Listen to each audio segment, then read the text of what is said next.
Hello and welcome to Everything Airsoft, where we talk about all the information you could possibly want regarding, you guessed it, cheesecake.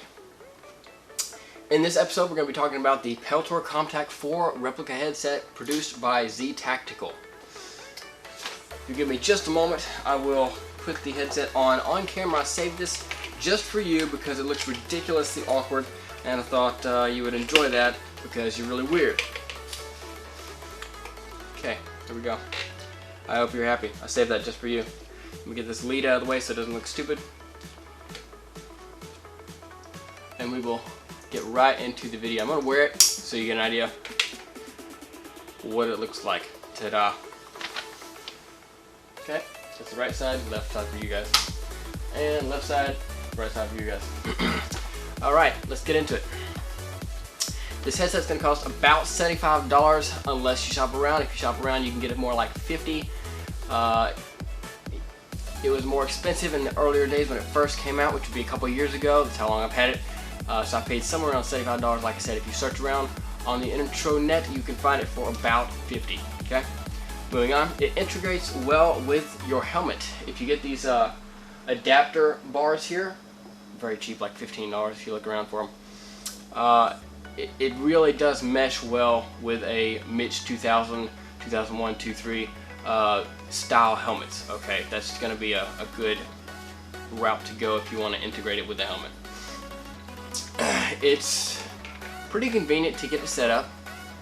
It does take a little bit of work, but it's not particularly difficult if you're a patient person, or if you're not, it's just going to be really horrible. Whatever.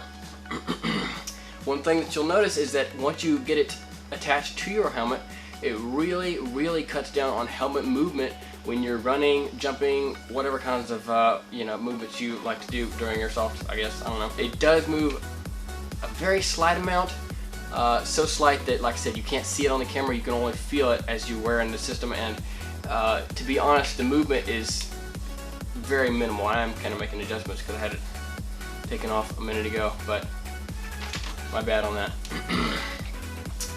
Point 3 is it does look fairly spectacular. I mean, you're not gonna look, particularly awesome if you don't have a chest rig on, because it looks like you only have like from the neck up, which is really stupid. But if you have a full kit on, it looks pretty good, I think, personally. You may disagree. I don't know. Maybe you're an idiot. That's a possibility, I guess.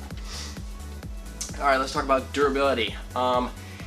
This is something that kind of concerned me in the very beginning when I first got the headset in, because as I was installing it with the arc rail adapters, like I mentioned earlier, I noticed that the horseshoe shape profile, I was actually able to twist it slightly, which kind of scared me to death because it's a plastic body for the electronics and whatnot, which, duh, but it was flexible, and so I was kind of concerned about that. Long story short, I actually think that's a good thing, because if you happen to run the headset into anything, if you're, like a real idiot or something, and you bang it into a doorway or a threshold or something like that, it's just going to flex slightly instead of actually breaking. If it was brittle plastic, it would just break, which would be obviously really bad. But since it flexes, I think that's actually a good aspect of the design, to have that little bit of flexibility built into the type of polymer that they chose. So I do actually think that's a good thing, believe it or not. Now getting into a few negatives, and this is really where it starts to go downhill, if I'm just being honest with you. This is an amplified headset, okay? So if you have earplugs in, which I do not right now, just because, well, I'll get into that in a second, but the headset itself does cut the audio above 82 decibels, okay? So if you have like dangerous sounds, grenades, whatever like that, and you're really close to that noise, it will trim that audio below 82 decibels, which is really nice, because then it doesn't ring your ears and make you look like an idiot when you're on the ground writhing in pain, right? So so that is nice that it's a automatic threshold, that it's built into it, so it does cut below 82 decibels. Couple negatives that I'm gonna bring up here. The headset does have static in the amplification feature. Okay, so if you turn this on, it's going to have a amplification that you can do. Lowest setting is roughly equal to your ambient surroundings, and then from there you could boost the audio, so it gives you like this tactical edge, so to speak, where you're supposed to be able to hear, you know, enemies like creeping up on you ninja style or whatever. It does work, okay, so don't get me wrong, but there's some static in it, and the more you increase the audio level, the more static you're going to get. So when you have it turned all the way up, which is not that loud, but it is an advantage, you know, supposedly. But the static amount is such that if you have distant footsteps that you're trying to listen for, those footsteps are going to be roughly equal in loudness to the static feedback that you're getting. So I don't really see that feature being very usable, because in my experience with this particular headset, it may vary, I don't know, but with this particular headset, I've noticed that you do have that static kind of in the background, and it makes it very difficult to pick out distant sounds, which is the whole reason you would have that feature in use, to be able to hear people trying to creep up on you, whatever.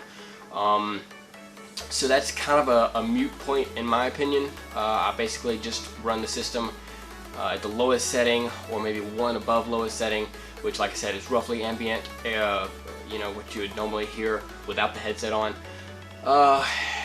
Maybe slightly more than ambient. So really, that feature, in my opinion, is negligible, because the sound quality is not good enough to make it worthwhile having the sounds around you amplified. Okay.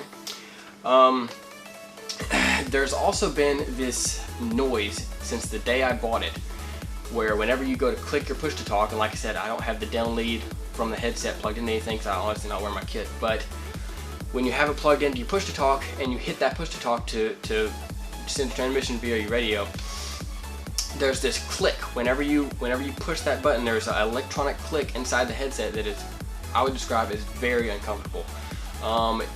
It's a kind of a noise where when you click it and you hear it for the first time, it almost makes you flinch, because it's just uncomfortable. That's all it is to it.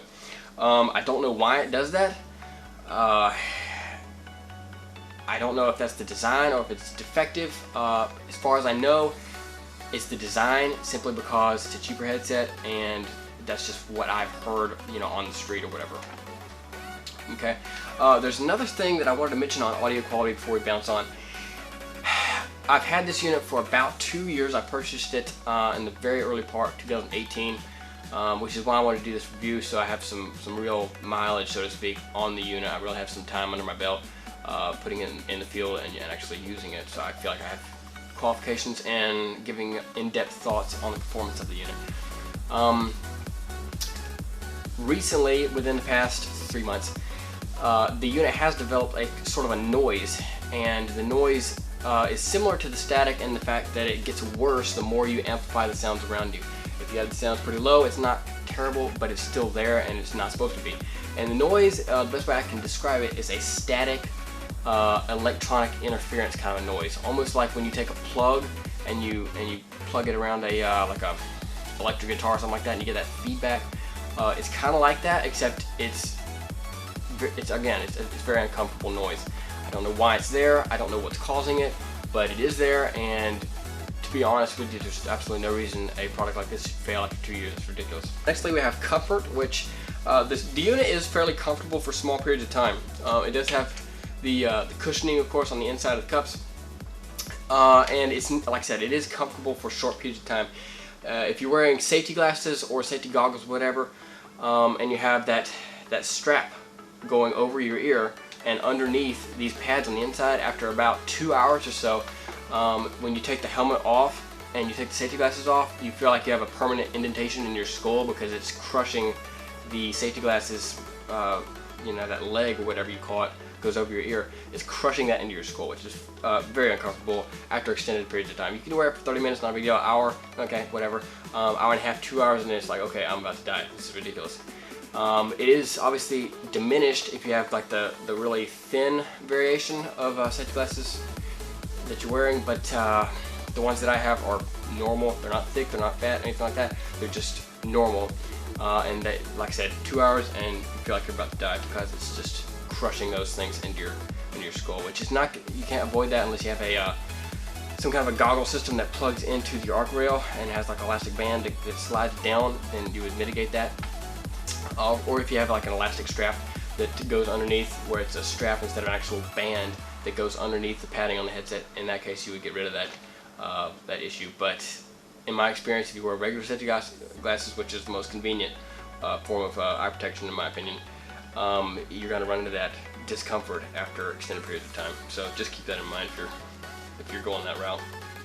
Alright, closing thoughts. I really can't recommend this headset, and at the end of the day I wish I could, because I like the concept, I like the way they look, but when it comes to actual practical use, sound quality, like I said, transmitting via radio,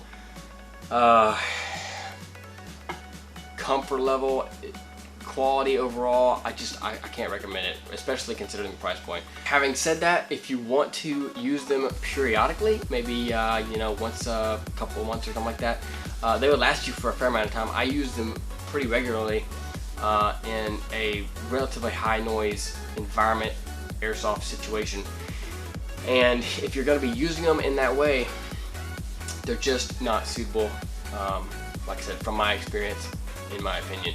Alright, thank you so much for watching Everything Airsoft. Please don't forget to like this video, drop any thoughts, comments you might have down below in the comment section. Subscribe to this channel for more content like this every single Saturday, and hit the little bell icon if you'd like an email reminder as soon as I come up with a new video. My goal for this channel is to hit 100,000 subscribers by the end of the year, but there's no way I can do that by myself, which is why I'm asking for your help. Please consider helping this channel. It would be very, very much appreciated. Thank you so much. I will catch you next week. Hasta la vista, baby.